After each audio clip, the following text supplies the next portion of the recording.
I love Mohammad poster से शुरू हुआ एक मामूली सा विवाद अब देश के कई राज्यों और शहरों में फैल गया।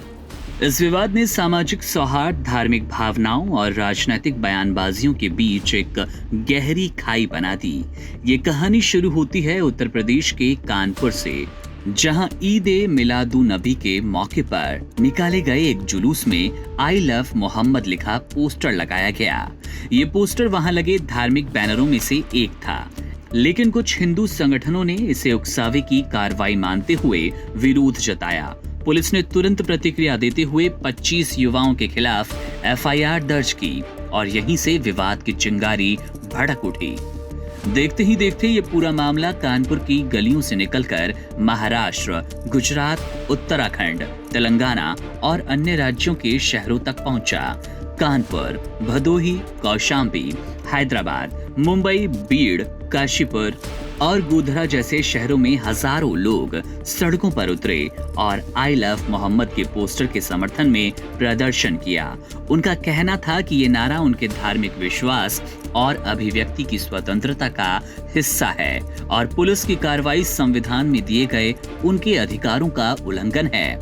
लेकिन दूसरी तरफ कई जगहों पर इन प्रदर्शन में उग्रता आई और सर तन से जुदा जैसे भड़काऊ नारे भी सुनाई दिए, जिससे पुलिस और प्रशासन ने इसे कानून व्यवस्था के लिए गंभीर खतरा मानते हुए सख्ती से निपटने का फैसला किया। उत्तराखंड के काशीपुर में स्थिति अचानक बिगड़ गई जब अली खान इलाके में बिना अनुमति के जुलूस निकाला गया और बैनर लहराए गए। पथराव, तोड़फोड़ और पुलिस पर हमला हुआ, जिसके बाद स्थिति को काबू में लाने के लिए भारी पुलिस बल तैनात किया गया। सीसीटीवी फुटेज की मदद से मुख्य साजिशकर्ता नदीम अख्तर की पहचान हुई और कई लोगों को हिरासत में लिया गया। उधर मुंबई के झूला मैदान में शुक्रवार की नमाज के बाद एक बड़ा प्रदर्शन हुआ, जिसमें समाजवादी पार्टी के नेता अबू आजमी भी शामिल हुए। उन्होंने यूपी सरकार पर धार्मिक भेदभाव का आरोप लगाते हुए कहा कि निर्दोष लोगों पर एफआईआर वापस हो। नागपुर के मोमिनापुर इलाके में भी इसी तरह के प्रदर्शन हुए, जहां वसीम खान ने स्पष्ट शब्दों में कहा कि नबी के खिलाफ नफरत बर्दाश्त नहीं की जाएगी और संविधान सभी धर्मों को अपने अपने भगवान की पूजा का अधिकार देता है। गुजरात के गोधरा में भी धार्मिक नारे लगे और शहर में प्रदर्शनकारियों ने एकजुटता दिखाई।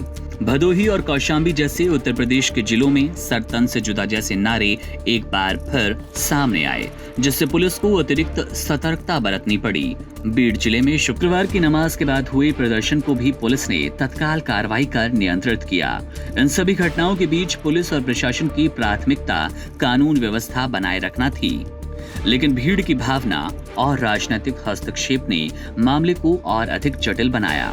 कानपुर पुलिस ने जांच में पाया कि विवादित पोस्टर परंपरागत स्थानों की जगह नए और असामान्य स्थानों पर लगाए गए, जिससे सामाजिक तनाव बढ़ा। अब इस पूरे घटनाक्रम ने धार्मिक और राजनीतिक रंग ले लिया। नेताओं की बयानबाजी, मौलानाओं की अपीलें और सोशल मीडिया पर फैलती भावनाएं इसे और भड़का रही है। सवाल ये उठ रहे हैं कि क्या सिर्फ धार्मिक भावनाओं का मामला है या इसके पीछे कोई संगठित योजना है जो त्योहारों के समय समाज को बांटने की कोशिश कर रही है। प्रशासन का कहना है कि धार्मिक स्वतंत्रता जरूरी है, लेकिन कानून का पालन भी उतना ही अनिवार्य है। प्रदर्शनकारियों की मांग है कि धार्मिक अभिव्यक्ति पर कोई रोक नहीं लगनी चाहिए, जबकि पुलिस कहती है कि समाज में डर और तनाव फैलाने वाले नारों और गतिविधियों को बर्दाश्त नहीं किया जाएगा। अब ये मामला कानपुर की एक गली से निकलकर देश भर में फैलते हुए सामाजिक सौहार्द, संवैधानिक अधिकार और कानून व्यवस्था के बीच संतुलन की कठिन परीक्षा बन गया है।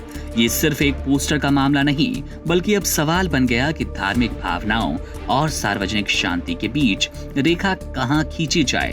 प्रशासन हाई अलर्ट पर है, पुलिस लगातार निगरानी कर रही है, लेकिन माहौल अभी भी संवेदनशील बना है। आई लव मोहम्मद पोस्टर अब सिर्फ एक धार्मिक अभिव्यक्ति नहीं, बल्कि देश में चल रहे सांप्रदायिक और संवैधानिक विमर्श का प्रतीक बन गया। Subscribe to One India and never miss an update. Download the One India app now.